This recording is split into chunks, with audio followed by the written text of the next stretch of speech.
Class, welcome back बच्चों। लो प्यारे बच्चों, स्टार्ट कर रहे हैं नया लेक्चर। बेटा chapter number 4 measurement of national income. Unit का नाम बेटा नेशनल इनकम ही है। लास्ट चैप्टर शुरू कर रहे हैं बेटा से।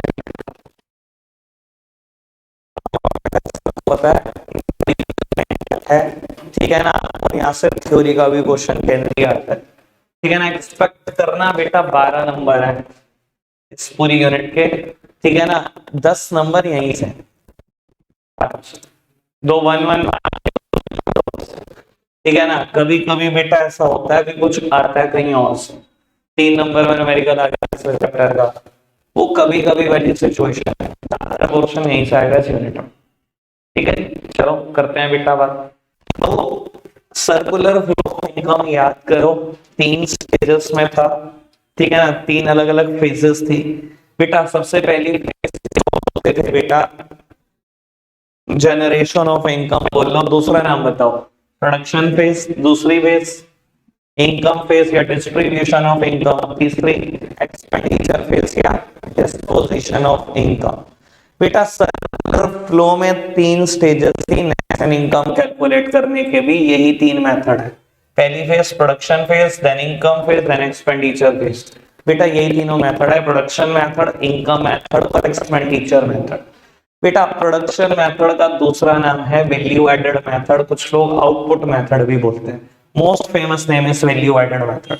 आज शुरू कर रहा हूं बेटा। ज्यादातर पेपर में ऐसा देखा जाता है कि इसकी थ्योरी आती है, ये ज्यादातर वाली बात है, ठीक है ना। कोई गारंटी नहीं है, ठीक है जी। हम पूरा अच्छे से करेंगे, न्यूमेरिकल भी अच्छे से करेंगे। ज्यादातर जो वाली कहानियों में आपको बताती, ठीक है ना। उम्मीद करना यहाँ से सिर्फ थ्योरी के अंदर क्या आएगा ये भी बताता हूं।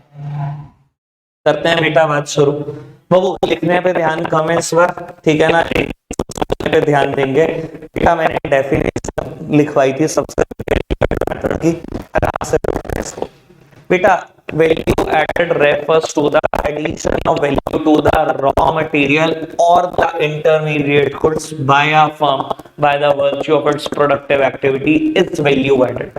बेटा वैल्यू एडेड है क्या बेटा? आप बिजनेस में कोई रॉ मटेरियल खरीद कर लाते हो, अपनी प्रोडक्टिव एक्टिविटी की वजह से उसमें कुछ ना कुछ वैल्यू एडिशन करते हो और बेच देते हो, यही वैल्यू एडेड है। कहने का मतलब है बेटा आप ब्लैकबेरी हो, ठीक है ना। बेटा आपका काम क्या है बाबू? आपका काम है कटिंग एंड स्टिचिंग, ये आपकी प्रोडक्टिव एक्टिविटी है। आपने फैब्रिक खरीदा 100 रुपए, अपनी प्रोडक्टिव एक्टिविटी लगाई और उसको 500 का बेच दिया। मैं आपसे पूछूं वैल्यू एडेड क्या है? एक लेमैन को पता नहीं है, बात समझ आती है क्या नहीं? वो कहता है 500। भाई आपने कितनी वैल्यू ऐड करी? ठीक है आपने 500 का बेचा, पर आपने 100 का खरीदा भी तो था। तो बेटा आपने क्या वैल्यू ऐड करी? आपने अगर 100 का खरीद के कोई चीज को 500 का बेचा है, तो आपने तो बेटा सिर्फ 400 रुपए ही वैल्यू ऐड करी। समझ में आ रही है बेटा बात? बाबू आप आपने फ्लोर खरीदा, आटा खरीदा या मैदा खरीदा और बेटा उससे ब्रेड बनाकर बेच दी। आपने बेटा मैं बोलता हूं आटा खरीदा 70 रुपए और उससे इतनी ब्रेड बनी कि 100 रुपए की बिक गई। मैं पूछू वैल्यू एडेड कितना? तो बेटा वैल्यू एडेड 100 नहीं हो सकता। 70 का तो सामान खरीद ही रहा हूं, सिर्फ 30 रुपए तो वैल्यू एड कर 100 का। तो वैल्यू एडिशन क्या होता है बेटा? जो आप वैल्यू रॉ मटेरियल में ऐड करते हो या इंटरमीडिएट गुड्स में ऐड करते हो bye the virtue of your productive activity, ठीक है जी। इसी को हम बोलते हैं बेटा current flow of goods and services में आपने क्या कंट्रीब्यूट किया, आसान भाषा में। तो बेटा डेफिनेशन ये भी बिल्कुल वैलिड है, ये भी बिल्कुल वैलिड है, ठीक है ना। Contribution to the current flow of goods and service is also value added, ठीक है ना जी। लेकिन ये डेफिनेशन थोड़ी अच्छी है बेटा, दोनों लिख दो तो वो और सोने पे सुहागा, ठीक है जी। कोई दिक्कत तो नहीं, बढ़ाएं बात को आगे। बेटा इसको कैलकुलेट करने का एक फॉर्मूला भी होता है। जैसे अभी तो मैं सिंपल बोल रहा हूं कि 70 रुपए का फ्लावर खरीदा और बेटा 100 रुपए का बेच दिया, तो बेटा ठीक है वैल्यू एडिशन 30 रुपए है, ठीक है ना। लेकिन इसको कैलकुलेट करने का एक फॉर्मूला भी है बेटा।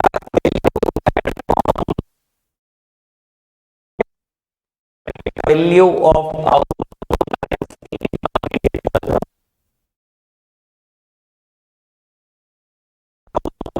प्योर बेटा आपकी इंटरमीडिएट कंजम्पशन या रॉ मटेरियल की कंजम्पशन बिजनेस में कितनी है? कोई दिक्कत तो नहीं इस बात में? बेटा इस चीज को समझाने के लिए हम एक एग्जांपल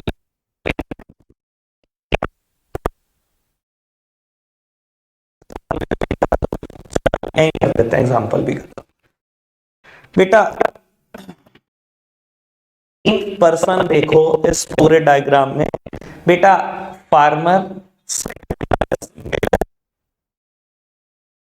नो,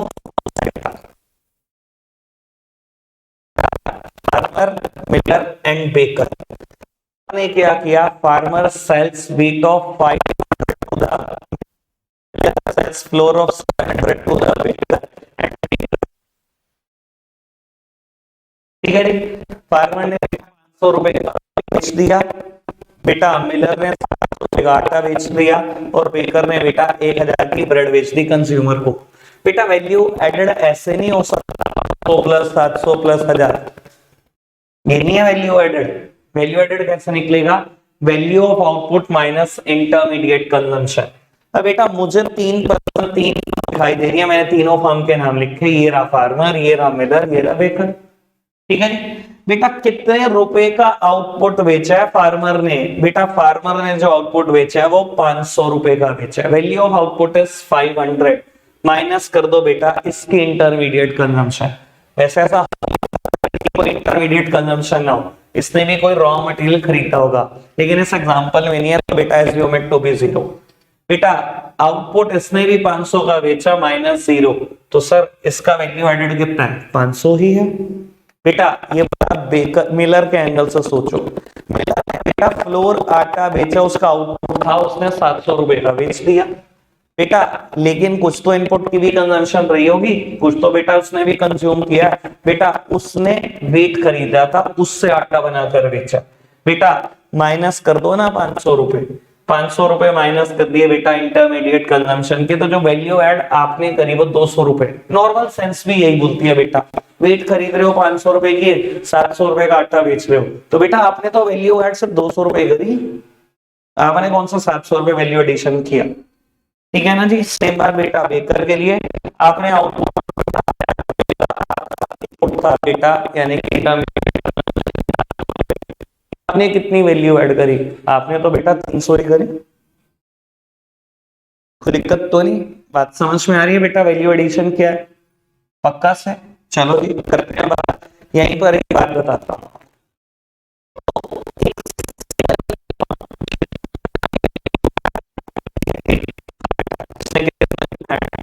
एक सिंगल फॉर्म जितना भी वैल्यू करती है उससे हम बेटा इस मेथड में बोलते हैं ग्रॉस वैल्यू।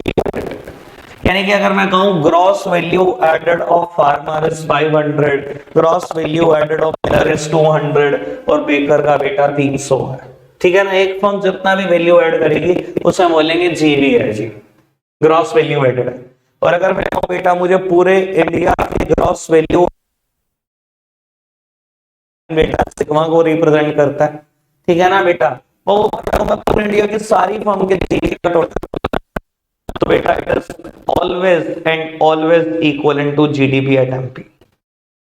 ये हमेशा जीडीपी एट एमपी के बराबर होगा। बेटा मेरा दिल नहीं कह रहा, ये बाबू लॉजिकल है। आप खुद सोचो जीडीपी की खुद की डेफिनेशन क्या है? प्राइमरी सेक्टर, सेकेंडरी सेक्टर और टर्शरी सेक्टर मिलके कितने गुड्स एंड सर्विस प्रोड्यूस कर रहे हैं एक साल में एक इकोनॉमी में। तो मैंने भी तो वही करा, अगर मैं वैल्यू एडेड का टोटल कर रहा हूं तो बेटा मैं भी तो जीडीपी एट एमपी निकाल रहा हूं, डेफिनेशन सेटिस्फाई कर रहा हूं। दूसरी बात, अगर ऐसे नहीं भी सोचना चाहते तब भी मैं प्रूव कर दूंगा। मैंने क्या कहा आपको, पूरे इंडिया के सभी के सभी फर्म के बेटा वैल्यू एडेड का टोटल कर दो, वो हमेशा जीडीपी एट एमपी होगा, यही बोला ना। जब मैंने बोला बेटा पूरे इंडिया के सभी फर्म्स का टोटल कर दो, बेटा मैं तो बात डोमेस्टिक टेरिटरी की कर रहा हूं। बेटा जब ये प्रोडक्ट बेच रहे हैं तो बेकर ने 1000 की ब्रेड बेची, आपको इसमें टैक्सेस नहीं है? होते हैं कि नहीं होते? एमपी बनता कैसे पहले ये तो याद करो, factor cost plus indirect taxes minus subsidy. Sir अगर ये ब्रेड बेच रहे हैं होंगे ना, तो बेटा कैलकुलेट तो एमपी होगा ना। और बेटा आपको क्या लगता है, अगर ठीक से आटा बनाया, कोई मशीनरी का यूज तो किया ही होगा। मैंने कहा आंसर डैप हटा दिया अभी तक मशीनरी का, और अगर डैप इंक्लूडेड है तो जी तो कैलकुलेट होगा, ग्रॉस तो कैलकुलेट होगा। समझ में आ रही है बेटा बात? लॉजिक पे सोचना है, लॉजिक पे सोच लो, नहीं सोचना तो बात वैसे भी जस्टिफाई होती है। अगर पूरे इंडिया के सभी फॉर्म के जीवीए का टोटल कर लो तो वो जीडीपी या टाइप आएगा। लॉजिकल भी है, जीडीपी की खुद की डेफिनेशन भी ये बात बोलती है। नहीं सोचा जाता वैसे तो ऐसे सोच लो बेटा। अगर मैं पूरे इंडिया की सभी फर्म का टोटल कर रहा हूं तो मैं डोमेस्टिक टेरिटरी की बात कर रहा हूं बेटा। इनके आउटपुट्स में टैक्सेस बिल्कुल इंक्लूडेड है, हटाया नहीं तो बेटा अच्छी ही चल रही है, कोई दिक्कत तो नहीं। बढ़ जाए बेटा आगे बाबू। अब मेरे को ना दो मुद्दे हैं जिनके ऊपर चर्चा कर रही हैं अलग अलग, आराम से देखते जाना। अभी रुक जाओ इसको।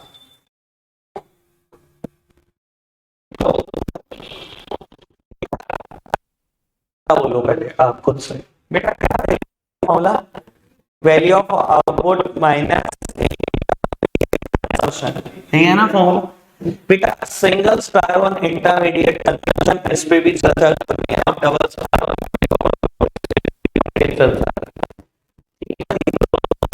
बेटा करने की कोशिश करते हैं। इंटरमीडिएट कंजम्पशन क्या है आपको पता है? इंटरमीडिएट कंजम्पशन क्या होती है? इंटरमीडिएट गुड्स क्या होते हैं सर? दो में से पहला इस्तेमाल भूल जाओ, सिर्फ यहाँ पर दूसरे की बात चल रही है। क्या होते हैं बेटा दूसरा इस्तेमाल?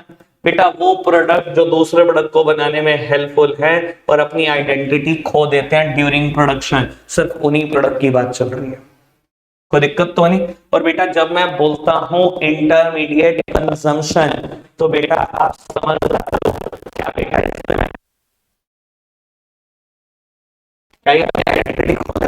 प्रोडक्शन कंजम्पशन में बात सिर्फ इंटरमीडिएट गुड्स की करना बेटा, कैपिटल गुड्स कभी नहीं आएंगे। क्लियर बात बेटा? तीसरी और इंपॉर्टेंट बात, imports are not separately included. Imports are बेटा क्या मतलब है, आराम से सुनो बेटा। अगर एक क्वेश्चन मुझे कहे कि इंटरमीडिएट कंजम्पशन 1500 करोड़ और बेटा साथ ही साथ मुझे कह दे इंपोर्ट्स हैं आपके, कुछ भी समझ लो 500 करोड़, इंपोर्ट्स शामिल मत करना। इंटरमीडिएट कंजम्पशन का क्या मतलब है बेटा? इंटरमीडिएट गुड्स की कंजम्पशन बेटा, अगर उसने मुझे डायरेक्टली इंटरमीडिएट गुड्स की कंजम्पशन यानी कि इंटरमीडिएट कंजम्पशन दी है तो बेटा ये सभी गुड्स इसके अंदर शामिल हैं, चाहे वो बेटा आपने इंडिया से खरीदा था रॉ मटेरियल, चाहे आपने बेटा फॉरेन से इंपोर्ट किया था रॉ मटेरियल, वो सब का सब कंज्यूम हो गया। इंपोर्ट्स को बेटा अलग से शामिल करने की जरूरत है कि नहीं बेटा? इस इंटरमीडिएट कंजम्पशन में सारे इंटरमीडिएट गुड्स की कंजम्पशन है, चाहे वो आपने इंडिया से खरीदा चाहे वो इंपोर्ट करा, ये अलग से देके सिर्फ आपको फंसाता है और कुछ नहीं करता। लेकिन अगर बेटा मेरे को क्वेश्चन ऐसे दे,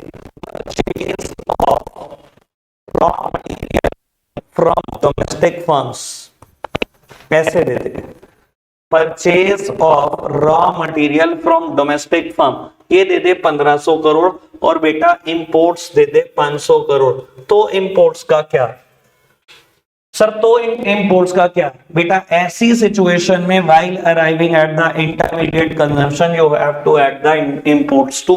खुद सोचो ना इसका मतलब क्या है। कहता है आपने रॉ मटेरियल जो डोमेस्टिक फर्म से खरीदा, मतलब इंडिया से खरीदा, वो 1500 करोड़ और इंपोर्ट किया वो 500 करोड़। सर ये सिर्फ इंडिया का है, मुझे इंटरमीडिएट कंजम्पशन चाहिए, मैंने कभी ये नहीं कहा कि बेटा मेरे को इंडिया का चाहिए, ठीक है ना जी? तो बेटा रॉ मटेरियल कहीं से भी आया हो, चाहे वो इंडिया से है चाहे बेटा वो फॉरेन से है, जोड़ दो बेटा दोनों को, मुझे इंटरमीडिएट कंजम्पशन तक पहुंचना है।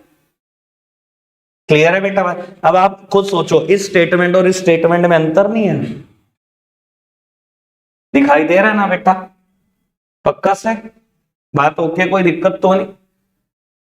देख लो, बढ़ जाए आगे, चलो जी बेटा। अब मेरे को डबल स्टार को डिफाइन करना है। इंटरमीडिएट कंजम्पशन पे जो पंगा हो सकता था मैंने सब समझा दिया, क्या ही हो सकता था। ठीक है ना जी बेटा। अब मुझे बात करनी है डबल स्टार पे, यानी कि वैल्यू ऑफ आउटपुट वाली कहानी पर। ठीक है जी, वैल्यू ऑफ आउटपुट बहुत आराम से समझना, ये इंटरमीडिएट कंजम्पशन से थोड़ा सा टिपिकल है। पहले मैं इसकी डेफिनेशन पढ़ा दूं क्योंकि मैं लिखना नहीं चाह रहा हूं इस टाइम पर, टाइम बहुत खराब होगा वरना। बहुत बहुत आराम से पढ़ना बेटा। क्या लिखा हुआ है वैल्यू ऑफ आउटपुट पे मैंने? Market value of all the goods and services produced during a year. और अगर आप अच्छे से देख रहे हो बेटा, प्रोड्यूस के नीचे एक अंडरलाइन दिया है, यानी कि बड़ा इंपॉर्टेंट वर्ड है, काम का वर्ड है। क्या बेटा हमने ऐसे लिखा market value of all the goods and services sold during a year? Word is produced during the year, यानी कि बेटा एक साल में जितने भी गुड्स एंड सर्विस प्रोड्यूस हुए उन सबका बेटा टोटल, उनकी मार्केट वैल्यू का total he value of output है। ठीक है जी, चलो अब मैं इसको और अच्छे से समझाने की कोशिश करता हूं क्या मेरा मतलब। मान लो बेटा सिचुएशन ऐसी है कि जितने भी गुड्स एंड सर्विस एक साल में बने इकोनॉमी में वो सारे ही बिक गए, जितने भी प्रोड्यूस्ड हुए वो सारे ही बिक गए। तो ऐसी सिचुएशन में वैल्यू ऑफ आउटपुट किसके बराबर होगा? सेल्स के। जितने प्रोड्यूस हुए बेटा सारे बिक गए, तो वैल्यू ऑफ आउटपुट किसके बराबर होगा? सेल्स के बराबर होगा। पर बेटा ऐसा होता है? ये तो वही बात हो गई, आपको रात को 31 मार्च है बेटा, 8 बज चुके हैं और आपका बेटा चिप्स का पैकेट खाने का मूड हो और आप कन्फेक्शनरी शॉप पे गए, खाली बढ़िया बिल्कुल आने का चिप्स खत्म, आने का चॉकलेट खत्म, आने का सॉफ्ट ड्रिंक आने का खत्म, सब खत्म, जितना बना था इकोनॉमी में सब खत्म हो गया। ऐसा होता है क्या? तो ऐसा तो होता नहीं। तो ये तो बेटा रियल लाइफ सिचुएशन है, वैल्यू ऑफ आउटपुट कभी भी सेल्स के बराबर नहीं दिखेगा आपको। सर मैं क्या सिचुएशन मान के चल रहा था? मैं मान के चल रहा था कि अगर ऐसा हो जितने भी गुड्स एंड सर्विस इकोनॉमी में बने हैं सारे बिक जाएं तो वैल्यू ऑफ आउटपुट सेल्स के बराबर हो जाएगा एज पर डेफिनेशन। पर बेटा ऐसा नहीं होता, ठीक है ना। तो सर वैल्यू ऑफ आउटपुट बराबर किसके है? बेटा वैल्यू ऑफ आउटपुट हमेशा बराबर है sales plus change in stock, या बेटा कुछ लोग इसको अनसोल्ड स्टॉक भी बोलते हैं। Sales plus change in stock, या कुछ लोग इसको अनसोल्ड स्टॉक भी बोलते हैं। बेटा चेंज इन स्टॉक का मतलब कुछ और नहीं, closing stock minus opening stock है। मैं इसको जस्टिफाई कराऊंगा बेटा, इसको रटना नहीं है, ये फॉर्मूला हम बनाएंगे, रटेंगे नहीं। लेकिन एक बार एक काम करो, वैल्यू ऑफ आउटपुट की डेफिनेशन 2 बार कम से कम मेरे साथ बोलो, ताकि बेटा मैं समझ सकूं कि आपको कुछ पता है वैल्यू ऑफ आउटपुट के बारे में। क्या था लिखा हुआ? Market value of all the goods and services produced during a year. Sold during a year नहीं, कितने गुड्स एंड सर्विस प्रोड्यूस हुए हैं बेटा एक साथ। ठीक है ना जी। सर अगर सोल्ड होते तो बेटा ये सिचुएशन होती, ठीक है ना। सोल्ड की बात नहीं, प्रोड्यूस्ड की बात है, इसलिए वैल्यू ऑफ आउटपुट हमेशा बराबर होता है sales plus closing stock minus opening stock के। बेटा जस्टिफाई करते हैं ये बात कहां से आ रही है, लो समझते हैं बेटा। मान लो बेटा 31 मार्च 22 को क्लोजिंग स्टॉक है इकोनॉमी का, कुछ भी समझ लो 5000, ठीक है। 31 मार्च 22 को क्लोजिंग स्टॉक है 22 के लिए बेटा 5000। बेटा आपने सेल्स करी पूरे 2022-23 में 1 लाख, और बेटा 31 मार्च 23 को बेटा स्टॉक है इकोनॉमी में, कुछ भी समझ लो फिगर बेटा 8000। ठीक है जी, एक काम करते हैं बेटा, पहले इसमें पुट करते हैं फिगर्स को और फिर बेटा एनालिसिस करने की कोशिश करते हैं। बेटा मैं 22-23 के लिए कैलकुलेट करने जा रहा हूं वैल्यू ऑफ आउटपुट, ठीक है ना। मेरा ईयर क्या है बेटा 22-23। बेटा सेल्स कितनी हुई 22-23 में? लिख दिया बेटा 1 लाख। क्लोजिंग स्टॉक कितना है 22-23 साल के लिए? इंटेलिजेंट हो, ठीक है ना सर 8000। ओपनिंग स्टॉक कितना है 5000। 22-23 के लिए तो ये ओपनिंग होगा ना। 31 मार्च 22 को इतना है, अप्रैल 22 को भी तो इतना ही है, ठीक है जी। सर कैलकुलेट होकर आया वैल्यू ऑफ आउटपुट 1,03,000। मुझे जस्टिफाई करना है बेटा ये फॉर्मूला है ही क्या। लो आराम से सुनते हैं और समझते हैं। बेटा एक बात बताओ, जो मैंने ये 1 लाख रुपए का आउटपुट बेचा है इस साल में, इसी साल बेचा है ना मैंने 1 लाख रुपए का आउटपुट, ये प्रोड्यूस हुआ क्या नहीं हुआ? प्रोड्यूस हुआ तभी तो बिका।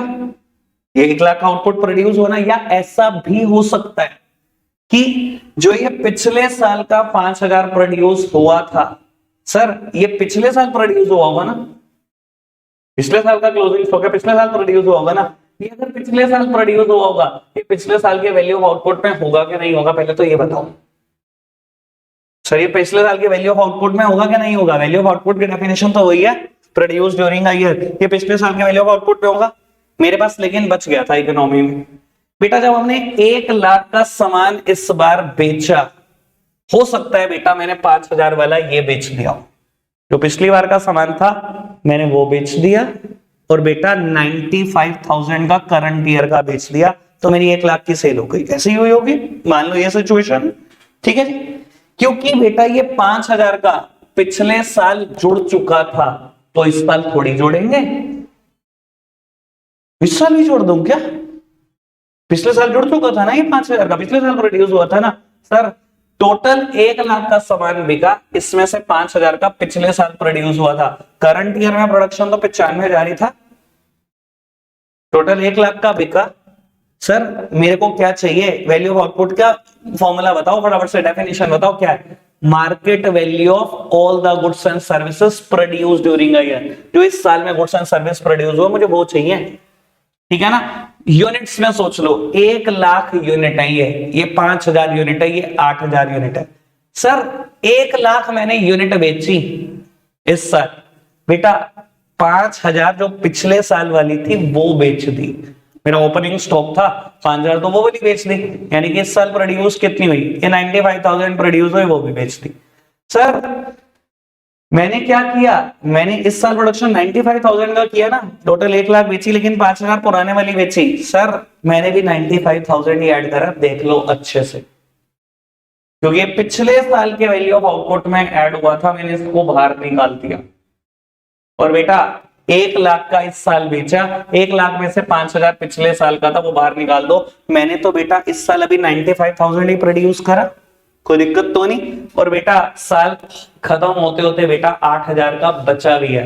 सर मैंने कभी सेल नहीं निकालनी, प्रोड्यूस ड्यूरिंग अ ईयर। अगर बेटा 8000 का सामान आखिरी दिन बचा हुआ है जब साल खत्म हुआ, तो सर प्रोड्यूस तो इसी साल में हुआ है ना, बेटा वो भी ऐड कर दो। तो वैल्यू ऑफ आउटपुट हमेशा बराबर है बेटा किसके, market value of all the goods and services produce during a year. समझ नहीं आ गया बेटा, कोई दिक्कत है, समझ में आ रहा है बेटा। ये करंट ईयर का प्रोडक्शन ही है, पक्का से बात ओके, समझ में आ रही है बेटा। बाबू मैंने इस बार 1 लाख यूनिट बेची है, और बेटा 8000 बची भी हैं, तो टोटल प्रोडक्शन कितना हो गया, 1,08,000। पर बेटा ये 1 लाख बेचने में पिछले साल की 5000 का इस्तेमाल हो गया, क्योंकि ये पिछले साल जुड़ चुका था, तो इस साल इसकी क्या अहमियत है बेटा, इस साल निकालो ना। मुझे तो इस साल का प्रोडक्शन चाहिए। टोटल 8000 ये बची हैं, 1 लाख बिकी हैं, 5000 पिछले साल वाली बेच दी है बेटा मैंने उठा। तो बेटा प्रोडक्शन तो टोटल इस साल में 1,03,000 का ही हुआ।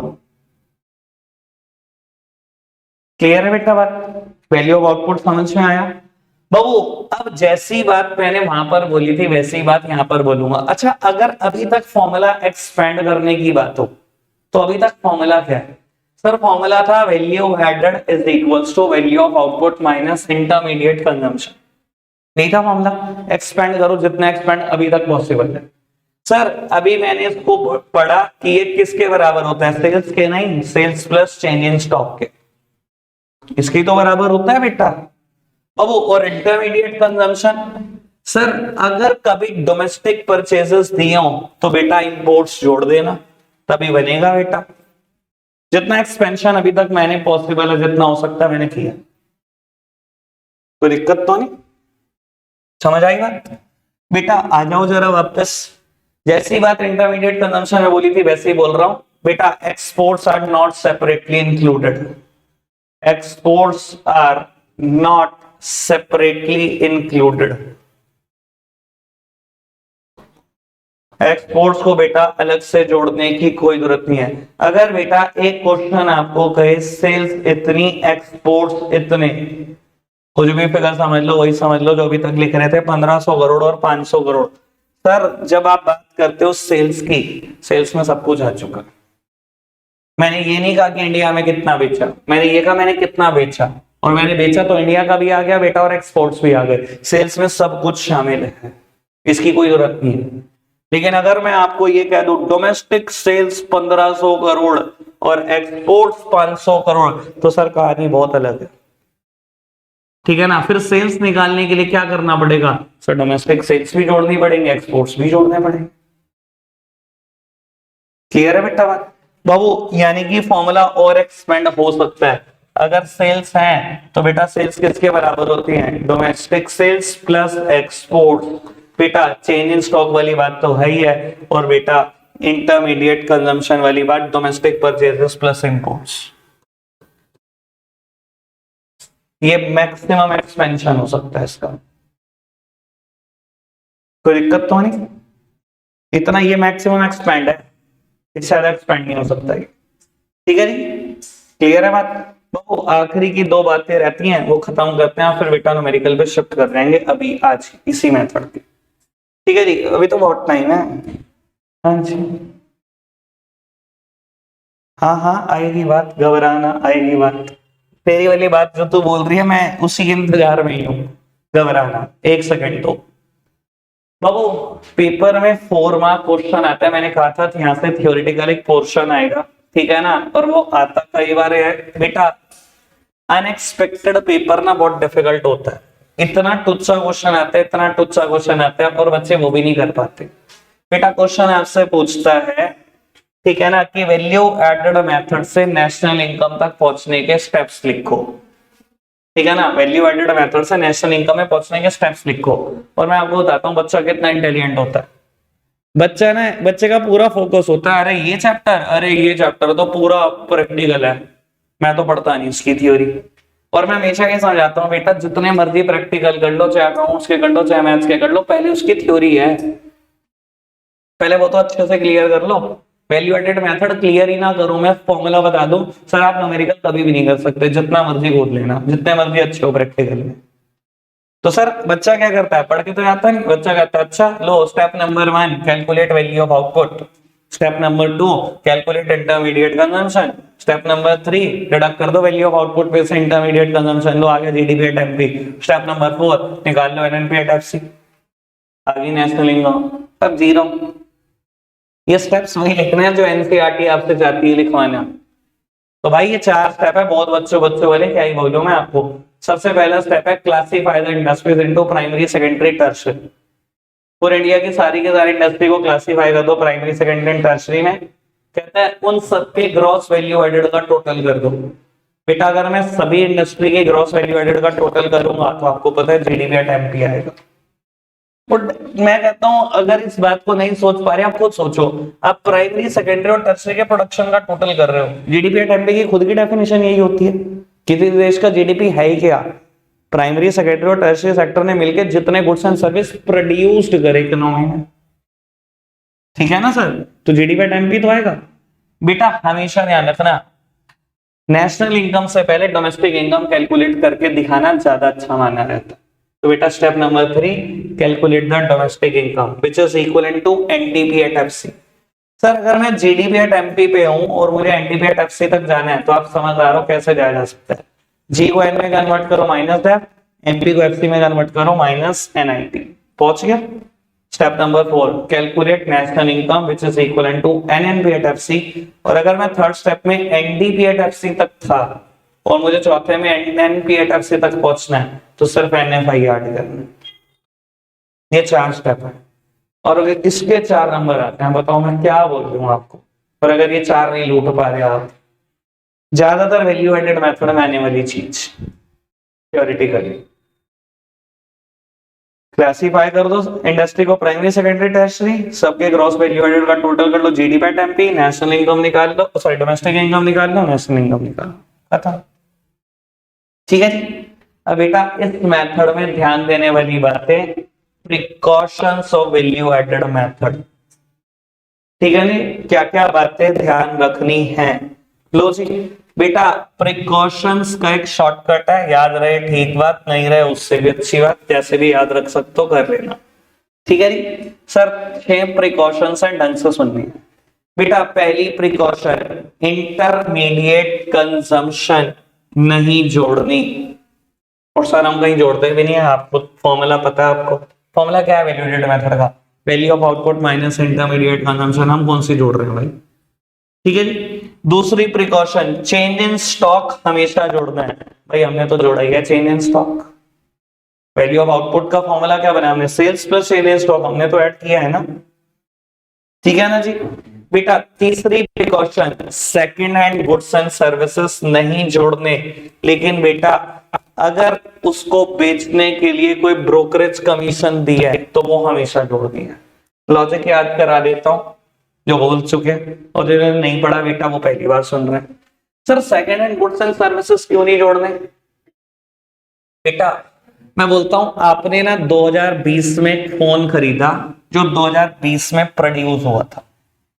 ठीक है, अभी प्रोड्यूस हुआ 2020 में, 1 महीने बाद आपने खरीद लिया। मान लो कोई OnePlus का कोई भी फोन सोच लो, ठीक है बेटा। अगर वो 2020 में प्रोड्यूस हुआ था तो 2020 के वैल्यू ऑफ आउटपुट में होगा कि नहीं होगा? यार बोलो क्या है definition? Market value of all the goods and services produced during a year. तो प्रोड्यूस 2020 में हुआ था, उसके वैल्यू ऑफ आउटपुट में होगा, और वैल्यू ऑफ आउटपुट में होगा मतलब इनडायरेक्टली वैल्यू एडेड में होगा। वैल्यू एडेड का फॉर्मूला क्या है? Value of output minus intermediate consumption. तो जुड़ चुका होगा ना 2020 में, पक्की बात। बेटा आप बोर हो गए, 3 साल आपने चला दिया, आज 2023 में आप उस फोन को बेच देते हो। सर आप मुझे खुद बताओ बड़े ईमानदारी से, इसको वैल्यू एडेड में जुड़ना चाहिए 2023 के? तो इस तो चुप नहीं होता भाई। हाँ जी सर 2023 में इसको जुड़ना चाहिए। अरे जुड़ तो गया एक बार, क्या डबल डबल काउंटिंग कर रहे हो? यानी कि अगर एक फोन 1 साल में 4 बार बिकेगा तो आप 4 बार जोड़ दोगे क्या? नहीं जोड़ना चाहिए ना। तो वही मना कर रहा हूं मैं कि नहीं जोड़ना second hand goods and service. लेकिन बेटा मैं बोल रहा हूं, अगर आपने सेकंड हैंड गुड्स को बेचने के लिए कोई ब्रोकरेज कमीशन दिया है, सर वो जुड़नी चाहिए, और लॉजिक भी है। बेटा मान लो वो फोन मैंने बेचने के लिए किसी ब्रोकर को कहा तू बिकवा दे, उसने कहा 500 रुपए दूंगा। मैंने कहा ठीक है डन, तू बिकवा। उसने 10,000 का वो फोन बिकवाया, मैंने 500 रुपए उसको दे दिए। बेटा क्या ये जो ब्रोकर ने मुझे सर्विस दी, क्या ये इसी साल जनरेट हुई है? अभी जनरेट हुई है सर, ये सर्विस अभी जनरेट हुई है। ठीक है ना जी। तो सर ये तो जुड़नी चाहिए ना, ये तो नई सर्विस है ना, ये कोई सेकंड हैंड थोड़ी है। ठीक है ना जी। उस ब्रोकर के एंगल से सोचो, उसका तो वैल्यू ऑफ आउटपुट यही है, market value of all the goods and services produce during the year. ये सर्विस तो अभी प्रोड्यूस हुई है। समझ में आई बेटा? तो second hand goods and service नहीं जुड़ना। लेकिन बेटा अगर कोई ब्रोकरेज कमीशन है वो 100% जुड़नी है। ठीक है आगे बढ़ो। आ गई भाई रिद्धि तेरी बात, बहुत पेशेंस के बाद। Production of goods for self consumption जोड़ना है। क्यों जोड़ना है सुन लो बाबू। मैं बोलता हूं आपकी एक फैक्ट्री है जिसमें आप चेयर्स बनाते हो। ठीक है जी, चेयर्स बना रहे थे, बेच रहे थे, बना रहे थे, बेच रहे थे। आपके घर पर पुरानी चेयर थी बेटा, वो टूट के खत्म हो चुकी है। आप घर पर उठाकर 4 चेयर्स ले गए। क्या बेटा ये 4 चेयर की वर्थ इस साल के वैल्यू एडेड में या वैल्यू ऑफ आउटपुट में जुड़नी चाहिए कि नहीं जुड़नी चाहिए? और जुड़नी चाहिए। आप सोचो तो सही, वैल्यू ऑफ आउटपुट का वो क्या है बेटा? Definition, market value of all the goods and services produce during the year. किसी ने ये नहीं कहा कि बेचो। क्या ये 4 चेयर इस साल प्रोड्यूस हुई हैं? सर प्रोड्यूस हुई हैं। तो उससे क्या फर्क पड़ता है कि आप सेल्फ कंजम्पशन के लिए ले गए अपने घर पर? तो प्रोड्यूस हुई है ना। तो बेटा वैल्यू ऑफ आउटपुट का पार्ट है, और अगर वैल्यू ऑफ आउटपुट का पार्ट है इनडायरेक्टली वैल्यू एडेड का भी पार्ट है, क्योंकि फॉर्मूला वैल्यू एडेड का क्या है? Value of output minus intermediate consumption. तो इस पूरी गेम में सबसे इंपॉर्टेंट डेफिनेशन है वैल्यू ऑफ आउटपुट की। पर डेफिनेशन में फोकस कर लो तो बहुत आराम से निपटा दूंगा मैं बात। क्लियर हो गई बेटा बात कि सेल्फ कंजम्पशन क्यों जुड़ना है? ठीक है ना। इलॉजिकल पॉइंट, कबाड़ा पॉइंट, ठीक है ना सर, सबको याद भी आ रहा होगा। बेटा एक तरफ सरकार ने कहा production of goods for self consumption जोड़ लेना, दूसरी तरफ सरकार ने कह दिया production of services for self consumption कभी नहीं जुड़ता। बहुत बेकार बात, बहुत ही बेकार बात। सर लॉजिक पूछा सरकार से, ये क्या बात हुई? Production of goods for self consumption जोड़ना है, production of services for self consumption क्यों नहीं जोड़ना? सरकार ने कहा इनकी इंप्यूटेड वैल्यू निकालना बहुत मुश्किल है, मार्केट वैल्यू निकालना बहुत मुश्किल है। और मैं अगर बोलूं तो मैं कहता तो हमेशा बोलता हूं क्या मुश्किल है भैया? क्या दिक्कत आएगी आपको निकालने में? मैं कहता हूं बेटा, आपकी मदर आपको बहुत सारी सर्विसेज देती हैं जो हम सेल्फ कंज्यूम करते हैं फैमिली में, बहुत सारी सर्विस। वो रेस्टोरेंट जैसी सर्विसेज भी दे रही हैं हमें, सुबह शाम खाना पका कर दे रही हैं। वो बेटा हमारे घर का गार्डन भी मैनेज कर रही हैं, गार्डनर जैसी सर्विसेज भी दे रही हैं। वो सारी सर्विसेज हम सेल्फ कंज्यूम कर रहे हैं। सरकार कहती है इसकी इंप्यूटेड वैल्यू निकालना बहुत मुश्किल है, इसलिए इसको मत जोड़ो। तो कैसे मुश्किल है? किसी एक रेस्टोरेंट को देख लो, किसी एक गार्डनर को देख लो, उसकी वैल्यू नहीं निकाली जा सकती? मार्केट वैल्यू निकाली जा सकती थी, पर भाई लो ऐसा है तो क्या कह सकते। समझ में आई बेटा बात? Production of goods for self consumption हमेशा जोड़ना है, लेकिन production of services for self consumption नहीं जोड़ना। ठीक है जी। Last one, imputed value of the owner occupied house, ये जोड़ना है बेटा। इंप्यूटेड वैल्यू का मतलब कुछ और नहीं होता, मार्केट वैल्यू होता है। कहता है imputed value of the owner occupied house. देखो मैं मतलब एक बात लॉजिकल, फिर इलॉजिकल, फिर इलॉजिकल की भी illogical.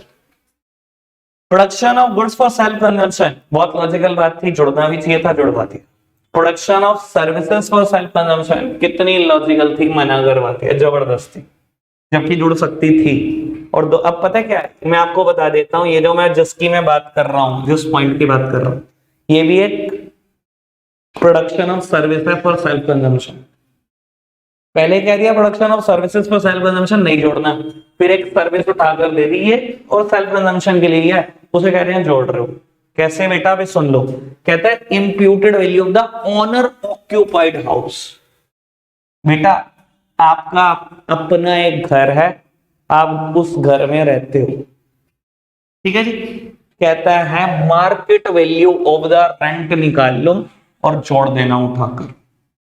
Imputed value of the owner occupied house. मुझे एक बात बताओ, ये production of service for self consumption नहीं है कि मैंने अपनी आपको एक सर्विस दे दी, तो इसको कहां से जुड़वा दिया तुमने? बस बाबू यही तो बता रहा था मैं, लॉजिकल, इलॉजिकल और इलॉजिकल का भी इलॉजिकल। ठीक है ना। सरकार कहती है ऐसा मान लो कि आप रेंट के घर में रहते हो, मार्केट वैल्यू ऑफ रेंट निकलवाओ और जोड़ दो। क्लियर है बेटा बात? समझ में आई बात? हाँ अभी कर रहे टाटा टाटा। आज के लिए बेटा इतना ही रखते हैं, बाय बाय।